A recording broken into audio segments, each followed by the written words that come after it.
Welcome to the Beyond Uniform Transition Talks, where we honor the stories behind the service. Here's your host, Jones-Hudson, retired Army captain, international best-selling author, speaker, and fierce advocate for women redefining life after the uniform.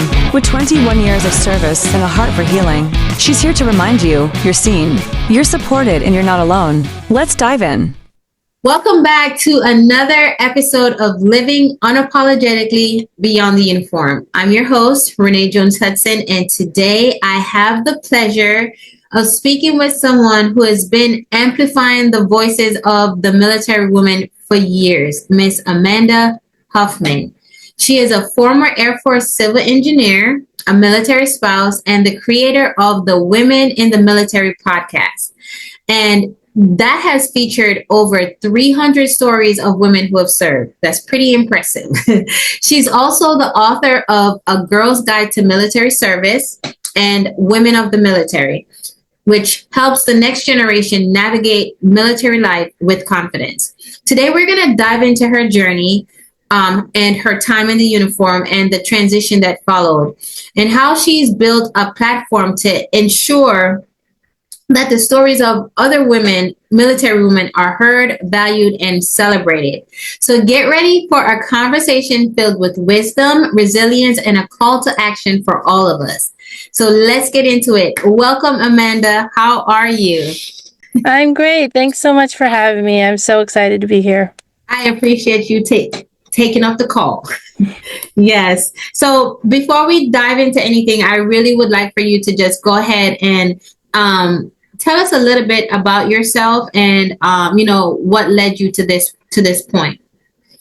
Yeah, so I am an Air Force veteran. I joined the Air Force in college through the Reserve Officer Training Corps program. I didn't know anything about the military, and then September 11th happened my senior year of high school, and then a lot of friends were looking into the military, and that kind of pulled me in, and so that's how I joined the military. I met my husband in college, and he's still in the Space Force, and so we're still a military family, and we did dual military for 6 years, and then when my son was born, I said, I'm out. And so that's a little bit about me. And was I supposed to go farther than that, or was that good? No, that's good. That's good. I mean, you said your husband is in the Space Force currently? Yeah. Oh, wow. That is impressive. So he would be the first person that I know of just through you that's in the Space Force. How is that? How does he say, how is he liking that? Well, it's a lot like being in the Air Force. He was in the Air Force for, 15 or so years before he transferred. And so when he transferred, he was doing the same job that he was already doing. And now we were at LA Air Force Base before, and he was doing space stuff. And then now we're back and he's in the Space Force. So I think there's some changes, but it's also really similar to just being part of the military. Okay. I was just a little intrigued. Yeah. Okay. So what was the most unexpected lesson you learned about yourself during your time in service? So when I left for my deployment for Afghanistan, my commander told me, he shared the quote from Joseph Campbell of, when you come to a great chasm in life, jump, it's not that far.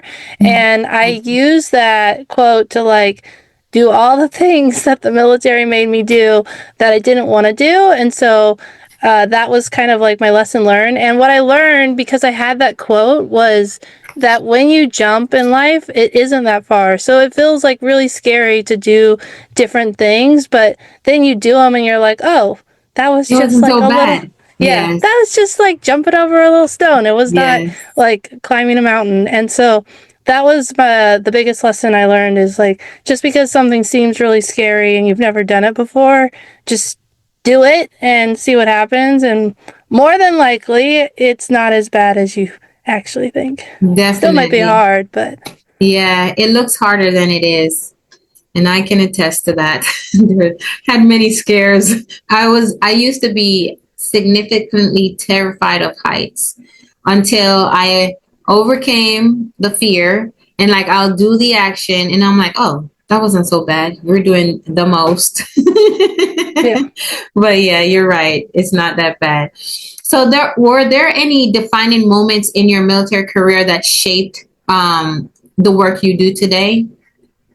I think deploying to Afghanistan, I was part of a provincial reconstruction team. So I was attached to an infantry unit that I couldn't serve in. And so I think being, in a combat role before women could be in combat really led me to want to share the stories of military women. And when I learned how many other women had experiences that were unique and different like mine, I Yeah. was like, people need to know about these stories. And I think the deployment really, it also gave me a platform to stand on, because sometimes people can be mean to women Yeah. in the military, and Yeah. I could stand up and be like, no, I served in combat, I have a Bronze Star. Like, I had the things behind Yeah. me if I got questioned. I'm not trying to brag. I'm just saying, like, I had No, that it's not stuff. bragging if it's Yeah. true, right? Yeah. So Yeah. I had those things if people questioned my service, or I could be like, here, sit down.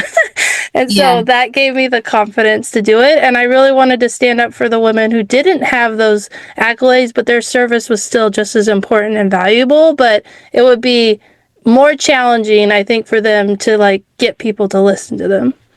But that is a good point, though. We are less likely to brag on ourselves for many reasons. But even outside of the military, I feel challenged at times when they'll. I said yes, I served in the military. Where did you serve? What did you do? And it's almost like it's not good enough that I served in the military. I Right. have to really spell this out for you. And it's how too. It's how you're asked the questions. And we have done remarkable things just like our male counterparts, but for us to come out and they can speak it in a natural tone when we do it, it's questioned. And it's not to Mm-hmm. do a back and forth. It's just the reality of what it is to be a woman in the military. It really is. We're always having to answer to something that our male counterparts could just say.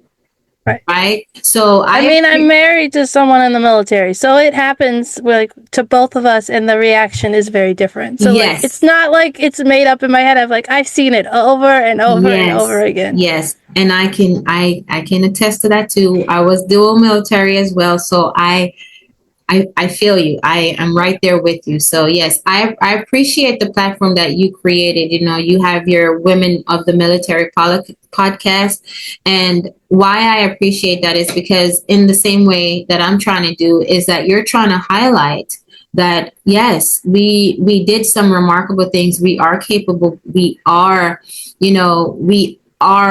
just as accomplished as our male veterans. And to some degree, sometimes we're empowering that woman that sat back and said, okay, nobody's going to believe that I did this. So I appreciate you giving them the voice, or you're because of you I'm able to do that too. So you're doing great things, and I admire what you started, truly do. Thank you. So we talked about this. So transitioning from the military, it can be challenging. What was the process like for you? You made a decision to exit. Yes, I did, and I was not prepared for what was coming. Yes. I wasn't prepared to be a mom and how hard it would be, and I wasn't prepared for the loss of identity and purpose when I left the military. And it was like, I don't know, it was like all the things just exploding, and I decided to be a stay-at-home mom, and that meant that my purpose was this baby who, according to the books, didn't do what I expected. Yeah. And so I really was in a dark, lonely place, and I was really struggling, and I felt very isolated because I was like, I'm a woman, I left the military, I didn't get a job, I am staying at home, and so this is why I'm struggling. And I never reached out to other veterans, and so I thought my challenge was like really unique and special, but then I found out it's more common than I thought. Yeah. And it's because we do resort to isolation, right? We just And it's not that easy too to find your community, right? Especially when you get out, the community is just not there. Right. Unless you go out to find them. They're not just right in your in your grasp. So you spoke to some of this a little bit. Did you ever struggle with feeling like you had to prove yourself again after leaving the military? And how did you navigate that? Yeah, I mean, I felt like I had to be the best mom. I had to be the best, at everything that I did. And I tried a lot of, like, I tried to be a beach body coach and I tried to do this. Yeah. And it was like everything I tried to do, it wasn't the right fit. And it just felt like, I just felt like a failure. Like, Yeah. everything was like, my son didn't sleep through the night, failure. Like, I couldn't get my business off the ground, like, it was just like overwhelming, like crushing failure. And I think that's probably, so like, I guess I didn't think I needed to prove, like, I didn't know that's what it was, but I was just feeling like a failure because I wasn't, participating in the way that I should. And I felt a lot of guilt also for leaving the military, which I think people don't talk about because, I served, you say only 6 years, but like there's like this pressure to serve the 20 years or even longer. Right. And so I felt a lot of guilt. So then it was like this pressure that I had to do everything perfectly because I didn't stay in. So yeah, for sure. Yeah. There's a lot of challenges that we don't know how to put into words until, we've literally tied ourselves to the community to understand what we're going through. So I can attest to that too.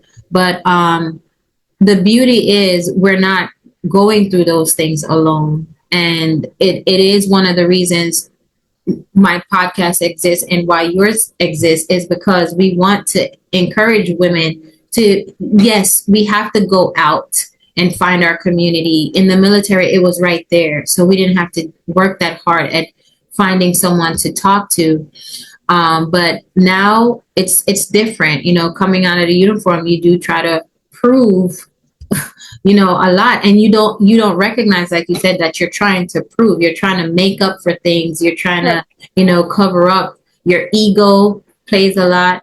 I remember I asked myself, where is that Renee? Because in the military, we're different, right? Like you said, I just do, right? I just go in and I do it.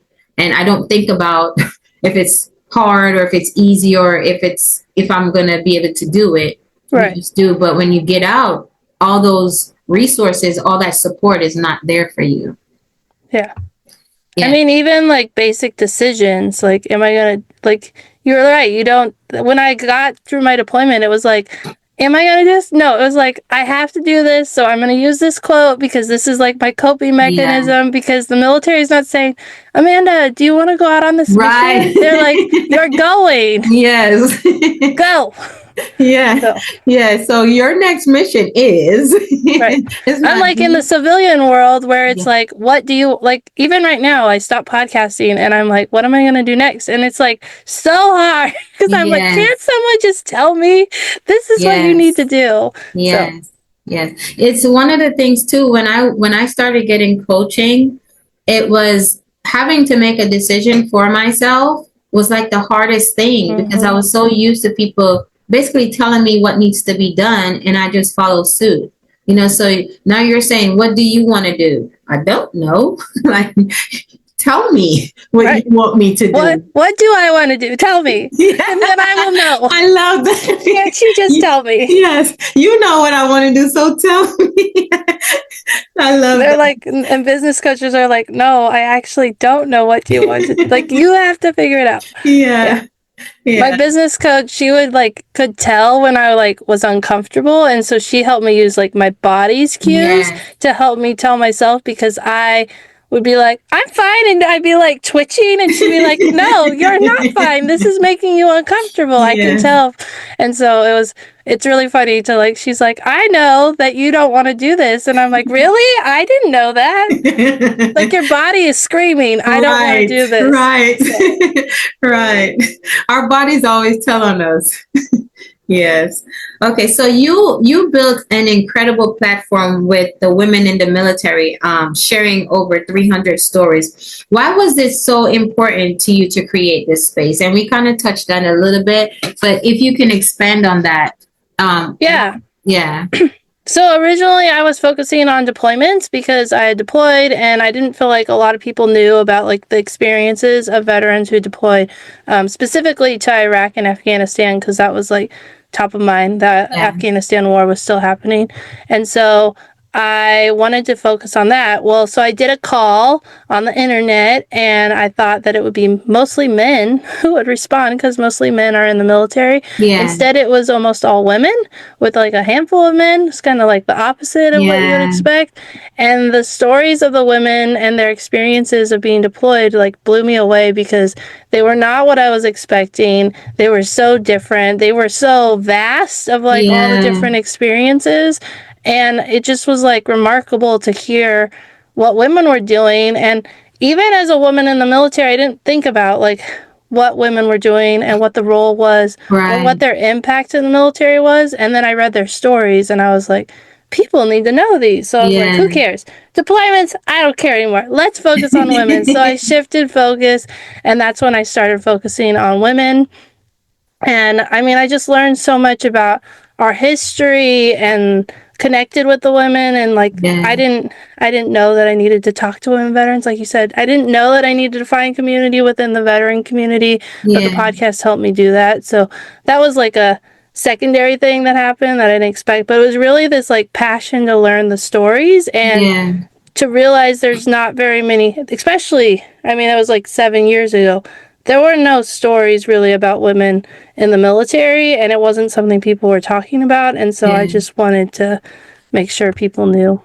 Yeah, and I love the shift now, where I mean, I think women empowerment just in general, it's I love that. I love that we're finding our voices and we're standing in our truth, and it's not a battle cry so much. It's just I've been here, I've been doing this, and hear me, see me, because I'm just as capable, I'm just as good. So I appreciate that. I appreciate that. How do you think storytelling helped to bridge the gap between military and civilian communities?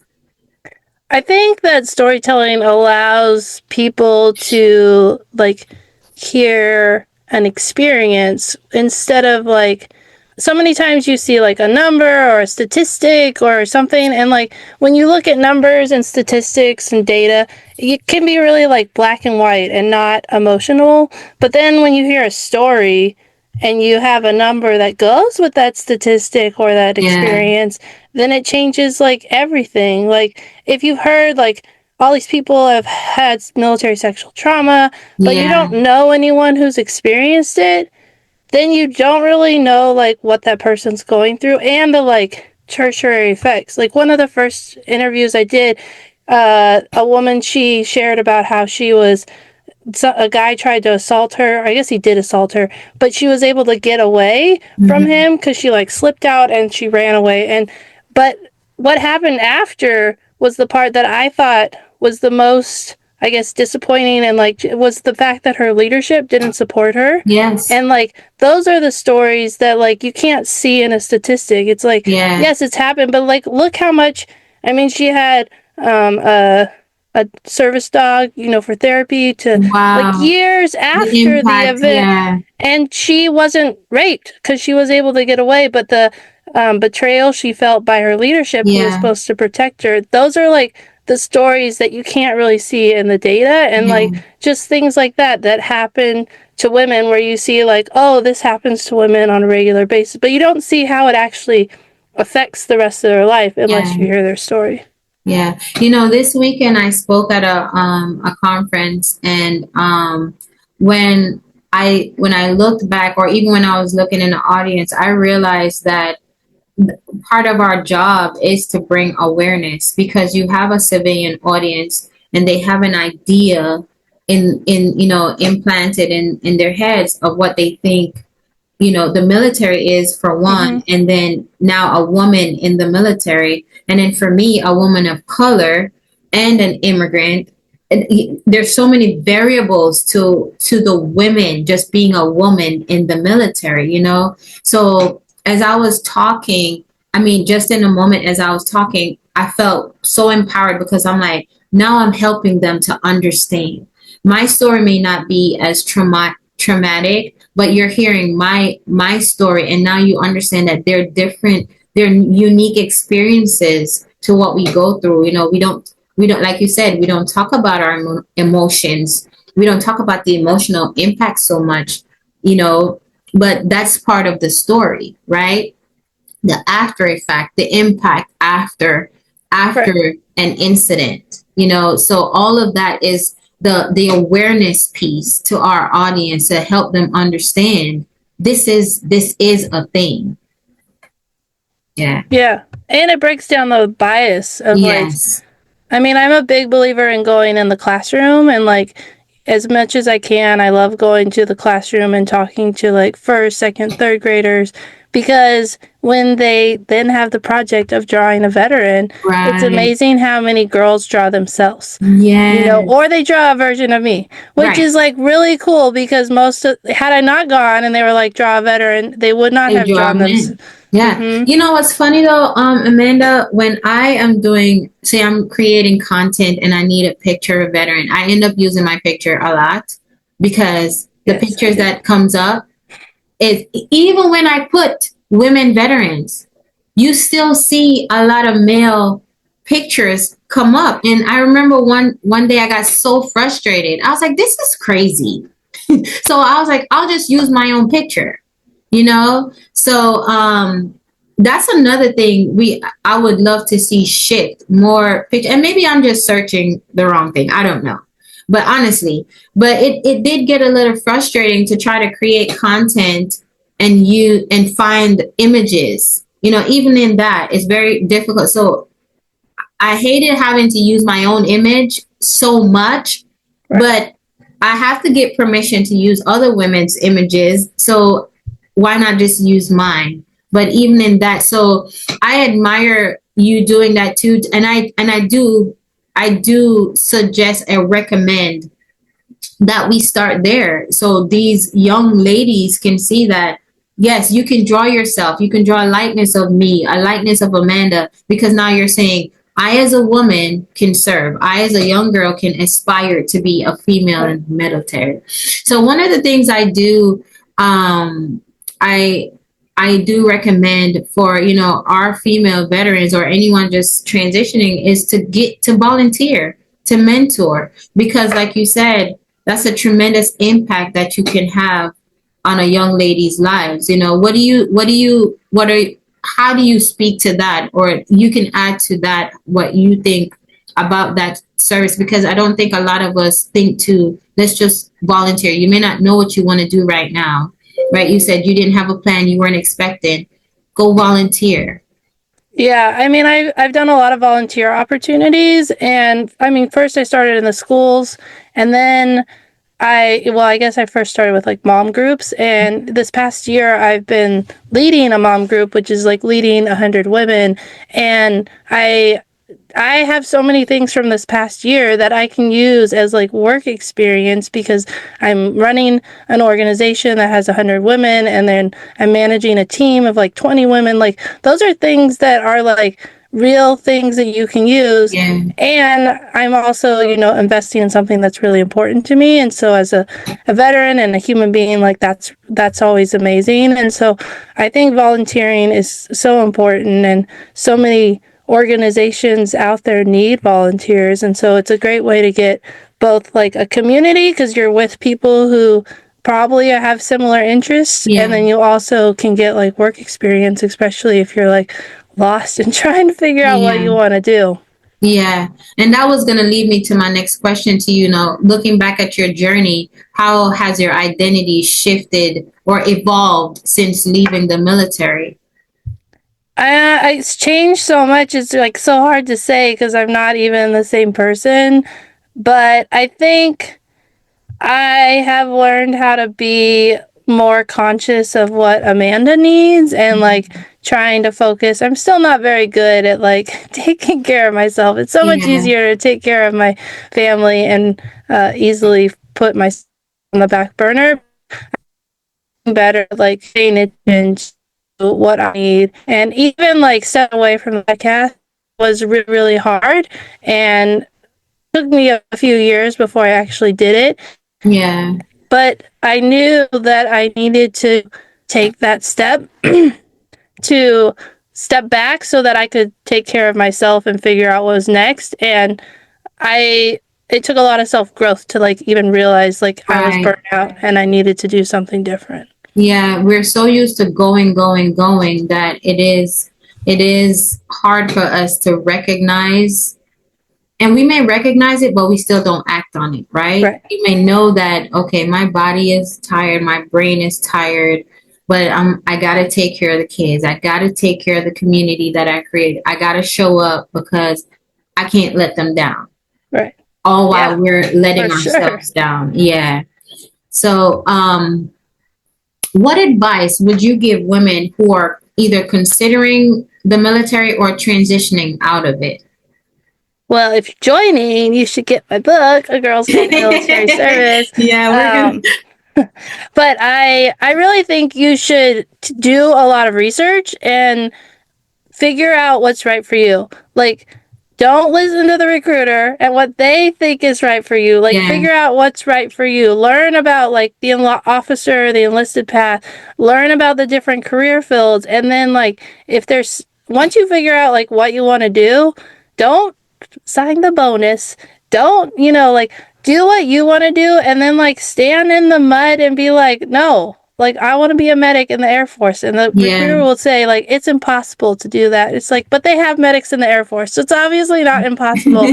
But, like, go for what you want to do and, like, think about your future and, like, because I almost enlisted to do avionics, which came with a very nice bonus, but I didn't do any research on like what I was. They were like, oh, you should do that. And then this lady was like, why are you doing that? And I was like, I don't know. That's what the recruiter said. And so I feel like you need to do your due diligence because this is your life for the next 4-6 years. And however long you choose to stay in. Yeah, and maybe you don't want to, even if it's 4 years, you don't want to do something that's not the right, because you got a $10,000 signing. Yeah. Like, no, that's not worth it.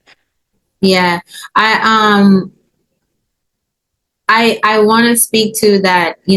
I would add to that. Yeah, do the research and find somebody that's been in the service that you're actually trying to enlist in, right? Yeah.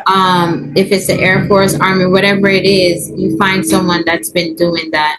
So what has been the most rewarding part of this new chapter of your life?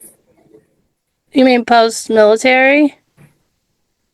Yeah, post-military, yes. I think the most rewarding part is figuring out that, like, I can still give back to my community without serving in the military, and that I have a lot to offer from both my military experience and my personal experience. And then, I don't know, just being able to, like, share my experience with the world has been really amazing.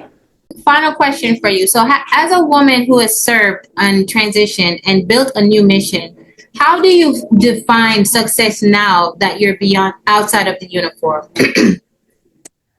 I think I try and focus on how I feel about like my life and my situation, and I try not to look at numbers because they can be very depressing. Yeah. It's never enough. What I learned is like, oh, if I only get here, then I would be happy. And it's like, no, there's always like a bigger number to get. And so I think just like knowing who I am, learning what's important to me, and then learning how to be satisfied with what, where I'm at and what I've accomplished has been like a really hard challenge that I've had to go through. And right now I am really happy. Like, I love getting to be at home with my boys. I love being able to work part-time, and it's been really great. And so just knowing like that's the best thing for me and focusing on that has been really, really life-giving. Yes. Yes, thank you. Well, Amanda, this conversation has been very insightful and absolutely necessary. So, thank you for not only sharing your story, but for being a voice and an advocate for so many women who have served. Your work continues to create space for military women to be seen and heard, and that's a legacy in itself. So, for those of you tuning in, if you want to hear more inspiring stories from military women, be sure to check out the Women of the Military podcast, and definitely get Amanda's book. So, Amanda, let the audience know how they can reach you, and connect with you. So my favorite social media platform is LinkedIn. So if you're on LinkedIn, please connect with me there. You can also check out my blog, which is airmantomom.com. And you can find my book and my podcast on there. And then my podcast is on, all the things. It's it's on Apple and Google and Spotify. So you can find the podcast. It's still, even though I'm not recording new episodes, all 300 plus episodes are still available. So Awesome, awesome. As always, remember your story doesn't end when the uniform comes off. It is just the beginning. Keep owning your transition. Keep living unapologetically. Until next time.